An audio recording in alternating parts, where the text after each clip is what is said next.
记录晚安时光，我是 Hunter， 欢迎到最新的一期开箱简评。今天我们在镜头面前一起来把玩分享的玩具呢，就是眼前这款来自 Mobile Legends 最近刚刚现货的 Maximum Series 第4款产品索尔。这款雷神呢，出自于经典的漫画线造型啊。这个造型的手臂带着全部的这个臂甲，然后身上的这个锁链甲就是清晰可见。这一套行头呢，其实要追溯到我感觉，如果说上一次玩具化呢，可能是10几年前了。个人觉得还是非常经典的。印象中吞心使者组合人套装里面的那个雷神索尔就是这一身行头啊。但作为 Maximum Series， 我觉得这次的配件量呢，确实是非常的不错。那我这边看了盒装之后呢，还发现了一个很有意思的小彩蛋啊。你可以看到啊，这边 3C 版的对于这款玩具的直接命名是漫威传奇可动人偶多配件雷神，也就是说 Maximum Series 其实他们就直接直译为了这个多配件。我个人觉得也算是合理吧。比如说本来是最大化的意思，但是它是偏数值最大化的这样一个形容词或者说名词，那说是极限系列也可以，或者说多配件系列我觉得也 OK。 总的来说呢，盒装方面保持着之前一贯的风格，刚才也有对比过，和蜘蛛侠以及死侍的外包装是相当的。那么话不多说，直接来开箱吧。好，我的本次 Maximum Series 的雷神全部内容物就展现在我们面前了。说实话呢，这一次的玩具总配件量真的是非常让人欣喜啊。首先从头雕和面雕方面来看呢，这一次一共包含的是3颗不同表情的头雕，然后2种不同的发饰，一种是裸发饰，另外一种是这个头盔带头发的这样一个头套。这样的话呢，就是3×2，一共可以搭成6种不同的造型，个人觉得是非常的不赖。然后这一次雷神之锤方面的话呢，是给了相关配件3种，一把是直接的裸锤，另外一把呢是玉锤飞行的这种造型。这个造型呢，我觉得还算是在雷神系列玩具里面第一次出现啊，个人觉得是非常的优秀。而且这个地方根部还可以进行旋转，这一点呢，我觉得是比较有意思的，可以调整不同造型。锤头的部分呢，也同样可以旋转。后续呢，如果说能够搭载一些，比如说这种旋风特效件的话呢，就更加好了。不过在之前的机械雷神里面也出现过那个特效件。接下来呢，还有这种锤柄。这个锤柄呢，其实蛮有意思的，是夹杂在这个地方。你看它背后呢有这样一个绑带，这个绑带呢，整个开模非常精细啊，包括这个银色的，就是背带扣的涂装也都是做出来了，而且上面的这个纹理质感也是相当 OK。插到后面呢，就可以实现一个雷神背着自己锤子的造型。这个造型呢，其实我个人觉得在漫画里面还是比较少见的，不知道大家觉得怎么样？有的时候呢，为了更加干练一点，我还是会把它给拿下来，直接看它的这个素体呢，就是非常的精悍。因为身上呢，其实没有太多肌肉的裸露，取而代之的是这个非常震撼的锁子甲。个人觉得整个造型方面，用了最现代的工艺去还原一个非常经典古早的这个造型，个人觉得是非常不错的。然后其他配件呢，就是手型方面，这次手型呢，默认手型是一对这种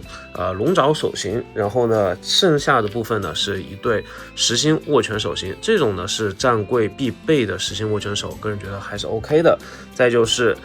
手腕部分呢是上下摆动的握锤手型，或者说握持武器的手型，这种手型呢也都是非常重要。无论是握剑呢还是握锤啊，都可以摆得比较自然。再来呢是这边的这个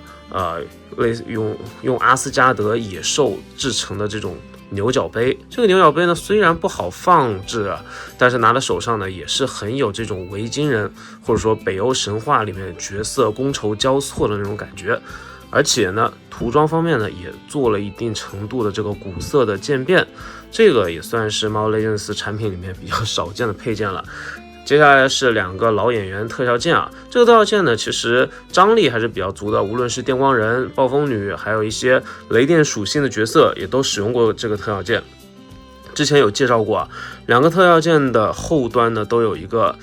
类似于手腕的卡槽，这个卡槽呢只要灵活运用的话呢，是可以把这个角色或者说手型卡得比较紧的。个人还是比较喜欢这个万用的雷电特效键的。另外一款雷电特效键呢，我就把它直接装备在这边的青蛙雷神身上了，看起来呢就是刚刚变身时候这个造型，一道惊雷劈下来，个人觉得是非常的炫酷啊，不知道大家觉得怎么样啊？身上呢披风做的很动感，虽然没有任何可动性啊，但是挖眼，然后还有它身上的比如说护膝，还有它的这个腰带上面还有一个 T 索尔的这样一个 logo。整体的造型我还是非常喜欢的，作为这样一个配件，很像是之前 Maximum Series 里面死侍旁边的那个多普，都是一个吉祥物或者说是另外一个变体角色的存在，个人觉得是非常不错。那这一次呢，我们还是先把所有的这个配件除头雕以外扒到一边去，来看一下这一次玩具的重中之重，就是它的全新的素体。首先360的旋转一圈，给大家去看一下这次的身形比例啊。身高方面，从脚到头顶的这个位置大概是18.5厘米，在1:12的比例里面，绝对算是一个大个子了。然后算上头上的羽毛的话呢，大概是19.5厘米，绝对不矮啊。身高方面，拿出同系列的蜘蛛侠做一下身高对比，你可以看到蜘蛛侠只能到他的这个胸口上端的这个部分，比他就是这次雷神比蜘蛛侠高出整整的一个头的感觉，个人觉得这个比例是比较 OK 的。拿出之前一直在桌边摆放的秘密战争版本夜魔侠也是一样的，因为也不比蜘蛛侠高太多，反正身高方面比一般的就是超级英雄要高出一整个头，也作为这个身高方面的定位，我觉得是比较合适的。这个身高比例呢，也让我越来越期待后续的 Maximum Series 里面的这个钢铁侠以及我们的美队。这样的话呢，再加上我觉得非常不错的3头雕的黑寡妇，可以把复仇者联盟的元老以最新的技术进行还原的话，个人觉得是非常精彩。就不知道今年的年末还会不会有一款 Maximum Series 的这个可动人偶了。那接下来呢，拿出的是之前我比较喜欢的一款组合人，就是这款刽子手。这款刽子手呢，作为漫画线雷神的死对头来说，身高方面我觉得可以说是非常的合适了。裸身高，因为它有这个巨人的血统啊，所以说比雷神要更高大、更粗壮一些。但是本身这个绝对身高上面来说也没有太大的差距。一个身高2米的，一个身高2米多的，放在一起给大家感受一下，两个巨汉基本上可以把我这边手机的屏幕给撑满，个人觉得是相当的震撼，非常不错。接下来呢，我们就来仔细把玩一下这款玩具。首先从头雕开始，这次的呐喊头雕涂装非常精细，然后身上的这些喷印的效果、口腔的这个细节拿捏的都是非常不错，就是孩之宝的这个喷印水平非常的在线。取下这边的这颗默认头雕之后，我们可以换上这边的一个自信头雕。这个自信头雕的球头呢是非常紧实的，可以看到啊，这次雷神的喷印的这个感觉以及面雕建模的这个方式，其实跟之前的刽子手非常的接近，两者的这个苹果肌和颧骨呢都非常立体，包括咬肌的部分呢，还有法令纹的部分呢，可以说是丝丝入扣。整个头上面基本上看不到什么脂肪，基本上就是一张脸皮下面完整的肌肉线条，面部肌肉线条的轮廓，而且整个脸型呢，基本上没有死角啊。虽然是一个长发造型，但是你看不出来它有任何的就是娘化的感觉，而且非常的英气逼人。没有留胡子，依旧是给人那种性张力拉满的感觉，很帅气。取下这个发套之后呢，我们其实可以看到它们设计呢都是一样，这边两侧呢是有2个小豁口去进行固定的，所以说你不用担心这个头发到处去晃去摆。插上之后呢，非常自信的微笑脸就跃然纸上了，个人觉得这个头型呢还是非常不错的。剩下的几个头呢，我们简单的来过一下。呐喊头其实2种发型都比较适合，那换上这边的严肃脸给大家看一下。其实我觉得头型啊就是微笑、严肃，再加上呐喊。这一次的这个头雕配置呢，真的是非常的 OK， 已经完全能够达到我对于这款雷神头雕面雕上面的这个需求。那也不愧是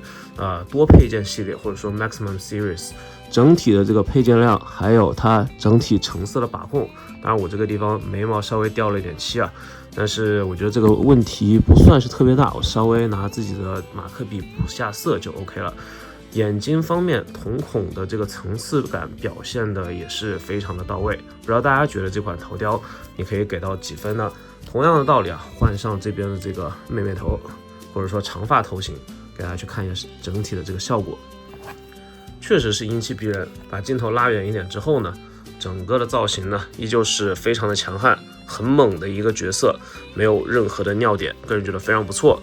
好，那我们接下来看一下这款玩具的可动性。首先头雕方面，抬头